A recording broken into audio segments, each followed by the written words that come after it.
Simple steel.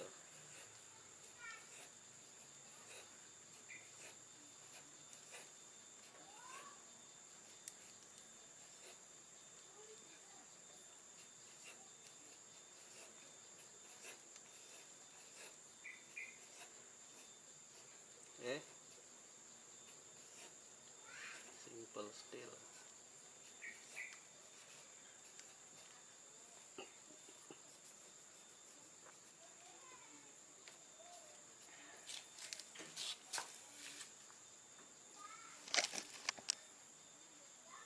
Carbon steel, simple steel ya.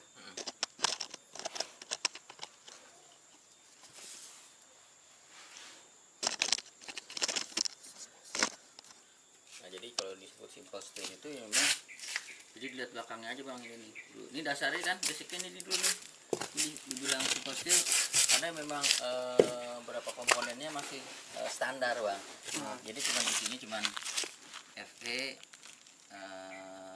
sama C gitu. Yang lainnya tambahan nih, kayak misalkan apa sulfur, ya kan? Kalsium. Sulfur, nggak ada kalsium. Kalsium makan imang. Kalsium. Nggak, dia sulfur. Mangan ada. Iya. Gitu. Ini standar, ini dalam batas standar. Yang diperhatikan ada ini nih bang. Jadi kalau 10-10 maksudnya jumlah karbon 10 0,1%. Gitu karbonnya 0,1%. Ini berarti 0,2% ya kan? 0,3%. Nah sampai sini disebut low carbon. Gitu. Orang bilangnya masih low carbon nih.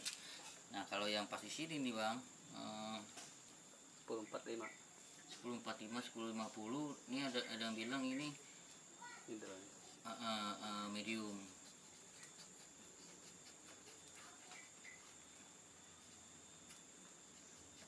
Medium karbon, ini high karbon.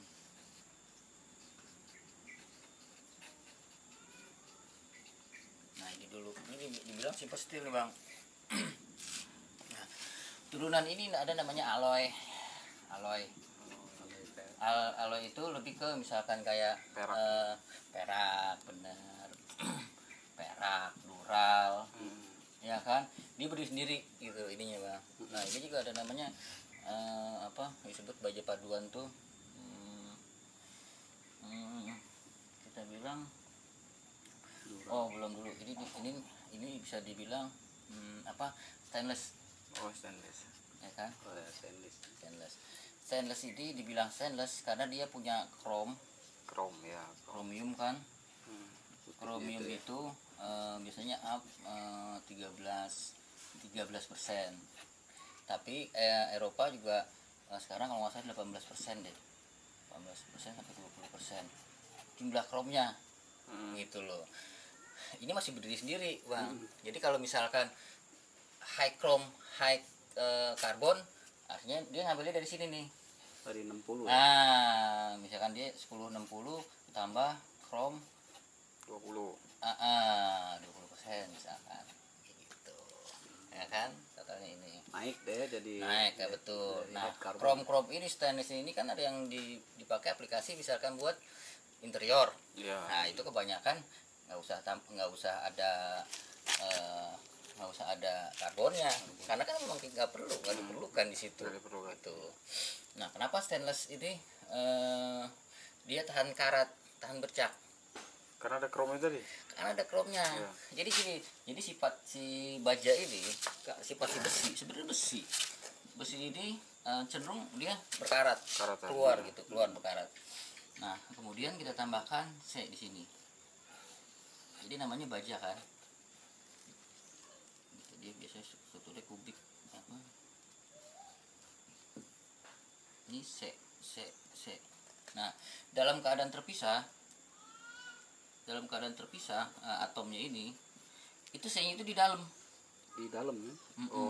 Jadi makanya mudah dikerjakan karena dia di dalam kan, di bor segala macam karena dia dari komposisi ini semua total 100%. Kan kalau kita bilang misalkan jumlah Fe 10 nih, kayak gini nih karbon kan, berarti FeJ itu hampir 90% gitu dari 1 kilo, berarti 9 kilo dari 10 kilo berarti 9 kilo Fe, karbonnya 10% gitu loh, ibaratnya gitu dari 1 kilo nih ya kan. Jadi tambah mungkin ditambah ini kan, artinya nggak 9 kilo juga, mungkin 8,9 gitu, selebihnya itu paduan lain. Jadi memang kecil, jadi dari kalau misalkan 10 kilo kaget, artinya 9, ini kita abaikan yang ini dulu ya. Jadi 1 kilo 1% ya. 1% berarti 1 on. iya kan? Sorry. Persen 1 on. Dari satu. Iya lah, dari 1000 Kalau 1000 satu on kilo, kan iya. 1 kilo itu 1000 on. Berarti 1%-nya berapa gram? 900 ya? Dari 10 kilo aja deh gampangnya. Berarti kok 9,9 kg itu Fe ya kan? 0,1% itu adalah karbon. Kan gitu Bang? Ya kan? Jadi memang sangat sedikit sekali gitu. Dari 9 kilo kan 0,1% itu jadi cuma sedikit banget. Iya. Ya kan? Nah, ini makanya ketika dia berada di posisi atom seperti ini, dia tuh di dalam gitu, di posisi ini Bang, posisi di si karbon ini, jadi lebih gampang di machining. Nah, itu yang kita bilang normalisasi, ya kita bilang annealing gitu, dia masih di dalam ini, jadi mampu untuk di machining, mampu untuk dikerjakan yang bahan-bahan yang dari pabrik itu loh. Oke. Nah, ketika si kita tambahin stainless ini krom, kita sepuh, dia jadi baja. Nah, si karbon ini akan berada di luar atomnya. di luar atom gitu. Nah, ini akan sangat keras posisi seperti Jadi ini. mesti di itu ya. Prosesnya lewat hardening. Ya. Nah, betul, lewatnya pemanasan kemudian di quench gitu. Nah, kenapa dia stainless itu tahan bercak? Ya karena si krom ini akan melapisi atom ini. Kan kalau misalkan kita kenal pot dulu, di krom. Ya, maksudnya itu sama itu pelapisan juga. Cuma bedanya ini pelapisan lewat atom. Gitu. Jadi struktur kecil, lebih strukturnya jauh lebih kecil kan. Nah, maksudnya itu dia stainless ini dia tahan karat itu karena memang dilapis sama krom. Intinya begitu Pak ininya. Tapi secara atom. Nah, kemudian ada namanya misalkan di sini kita namain misalkan per itu dulu itu dasarnya 5160. Ini per jeep biasanya nih Bang. Per jenis per itu gitu ya. Nah, berarti dia akan ngambil dari sini nih Bang. Gitu. Ini kalau ini mangan setir kalau nggak salah nih. Ngambilnya dari sini nih karbonnya nih. Nah, ini kayak begini-begini disebutnya baja paduan.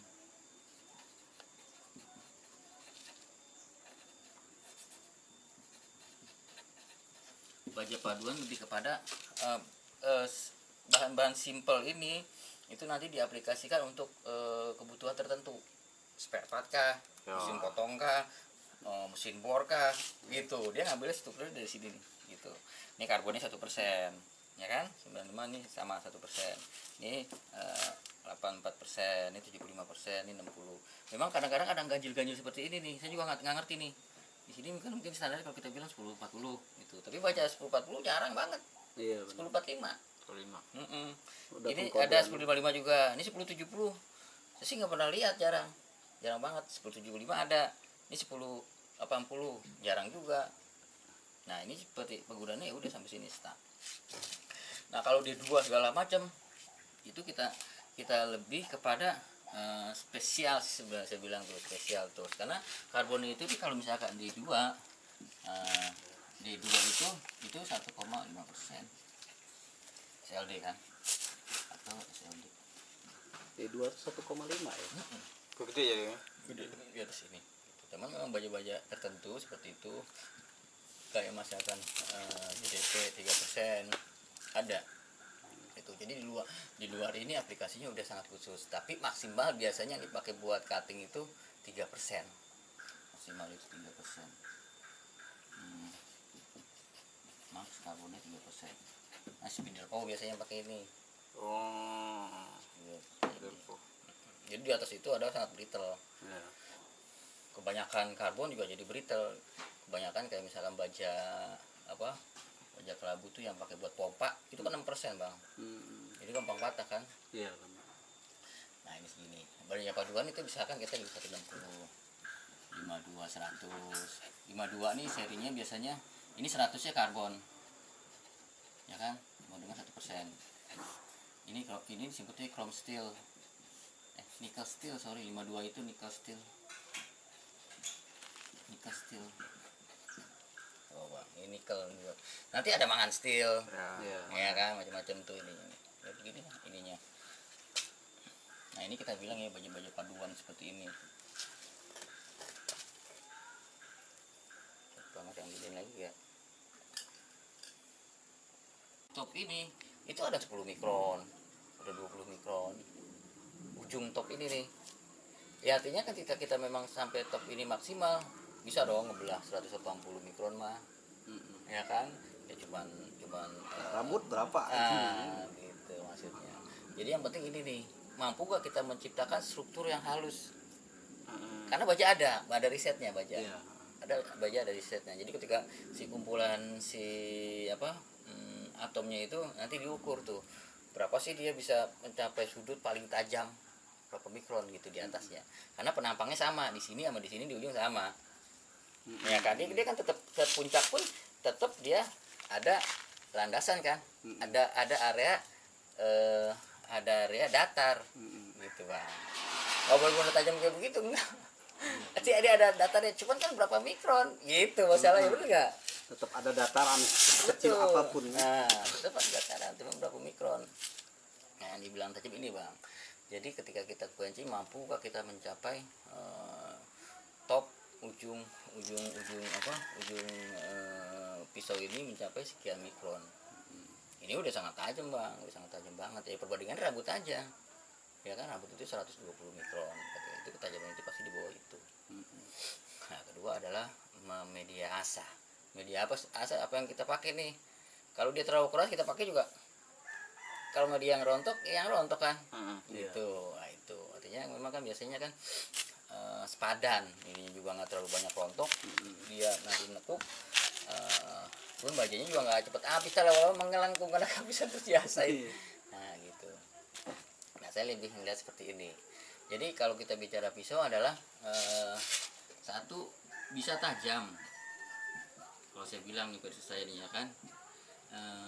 Kedua adalah wear resistant itu tahan lama ya. Tahan lama. Tahan tajamnya kan. Nah, ketiga adalah mampu mudah untuk diasah, mudah ditajamkan. Mudah diasah itu sangat tergantung dengan kekuatan apa nggak berpengaruh deh. Sekarang gini, sekarang logikanya gini aja.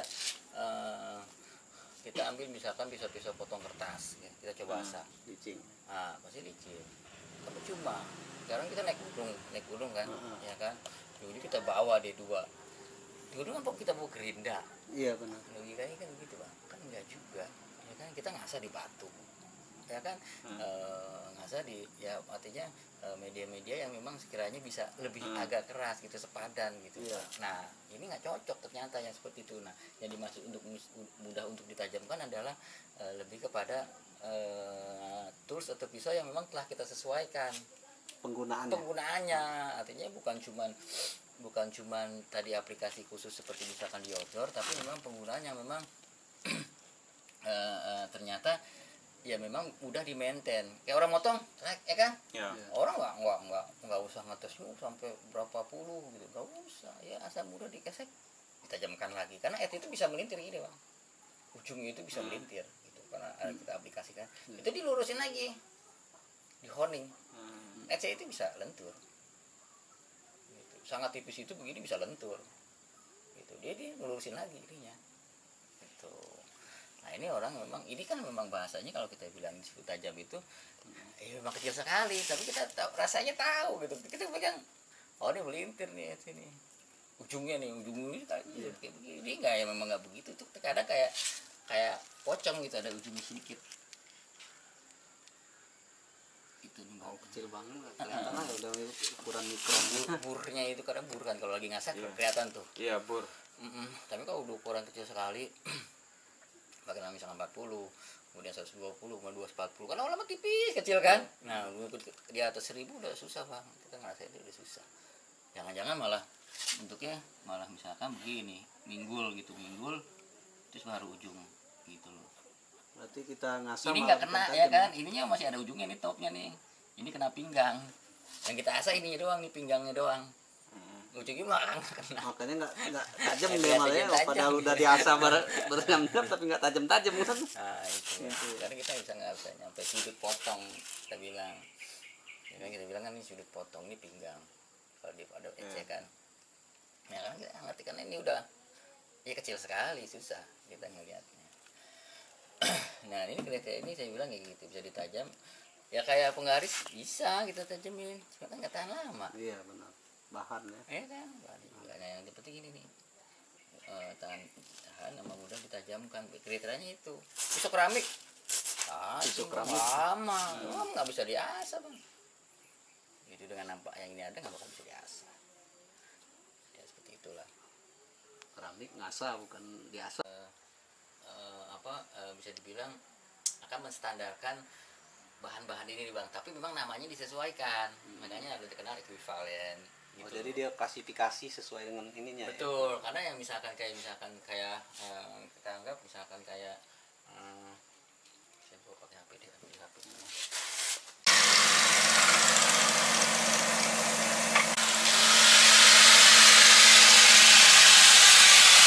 Ya, betul. Saudara Akbar Jamrullah sedang melakukan latihan cutting, pemotongan besi. Nah, iya. Itu dipandu langsung oleh Kang Rahmat selaku asisten dosen di kampus Bambu.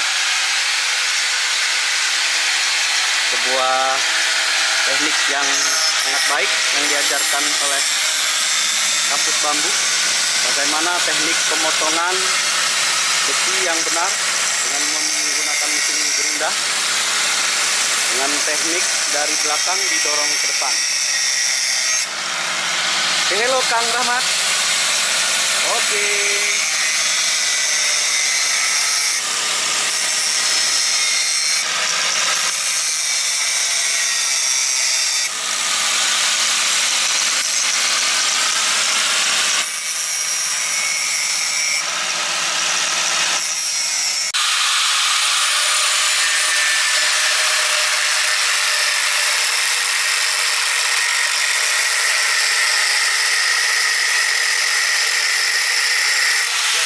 Jangan sekali potong langsung putus, digaris aja dulu.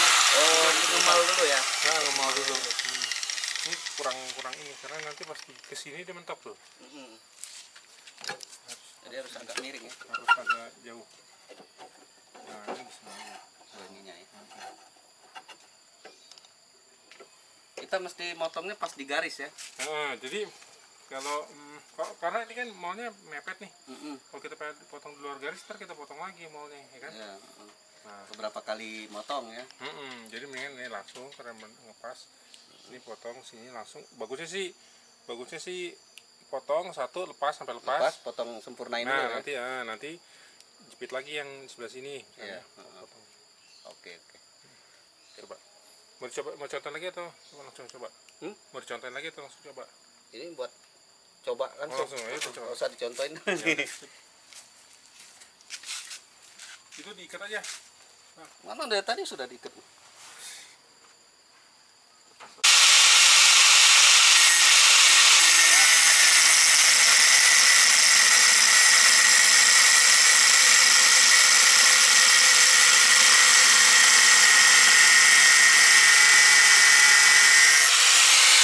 kena dikit.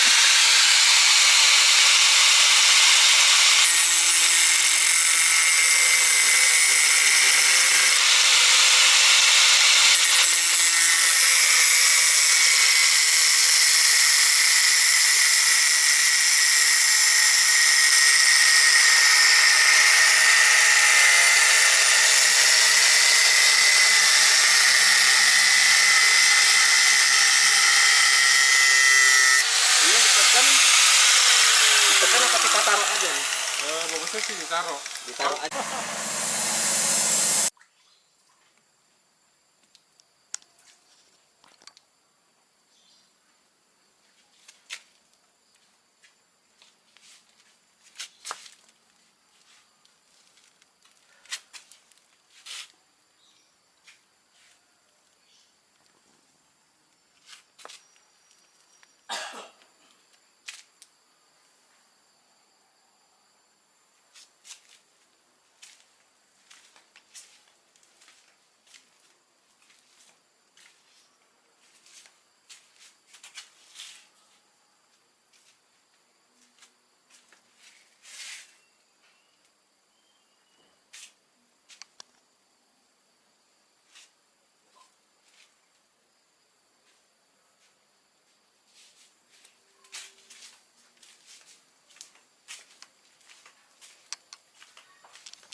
Kalau nggak ini pegang aja.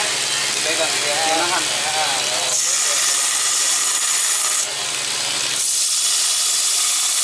Kayak tekan kuat atau biasa aja? Di ini aja, di ukur aja. Oh, usah terlalu ditekan.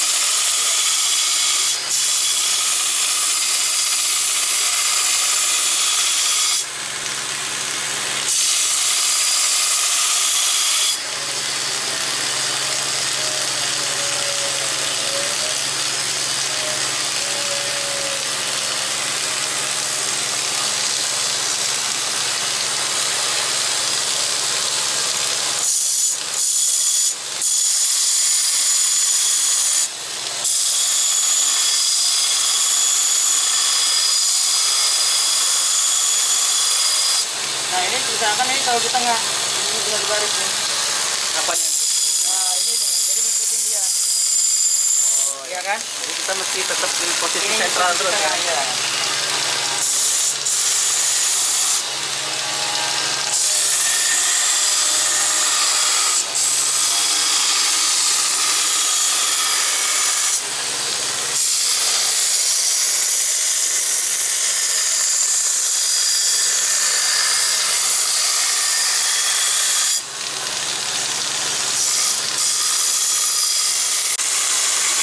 Sudah mulai miring ya.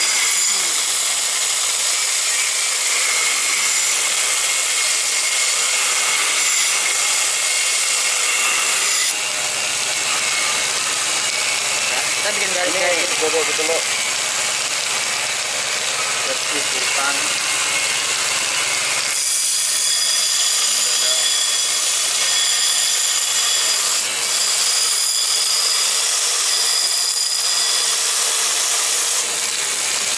Jadi ya jangan langsung sampai ke sini dulu.